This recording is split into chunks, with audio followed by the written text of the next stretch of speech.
तर नमस्कार मित्रांनो, सुख म्हणजे नक्की काय असतं या मालिकेच्या भागामध्ये, प्रोमो भागामध्ये आपण असे बघणार आहोत की शालिनीनं जयदीपची गाडी फेल केलेली आहे, ब्रेक फेल केलेला आहे आणि हे सगळं शालिनी ही CCTVच्या माध्यमातून किंवा मोबाईलवरती तिच्या ती बघत असते.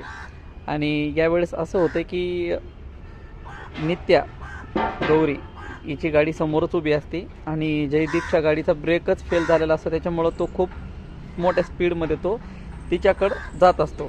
आणि एवढ्या वेळामध्ये काय होतं की जयदीपला समोर नित्या मॅडम दिसते, मात्र त्याच्या गाडीचं ब्रेक फेल असल्यामुळं त्याला ब्रेक लावता येत नाही आणि एवढ्या कालावधीमध्ये एकदम तो समोरासमोर नित्याच्या गाडीला धडक देणार असतो आणि हे सगळं काही शालिनी बघत असते. तर बघूया आता येणाऱ्या पुढील भागामध्ये काय होणार आहे. जयदीप खरंच नित्याच्या गाडीला धडक देतो की यातूनही जयदीप काहीतरी मार्ग काढतो, बघूया. पुढचे संपूर्ण अपडेट्स जाणून घेण्यासाठी आपल्या यूट्यूब चॅनलला लाईक शेअर सबस्क्राईब करायला विसरू नका. धन्यवाद.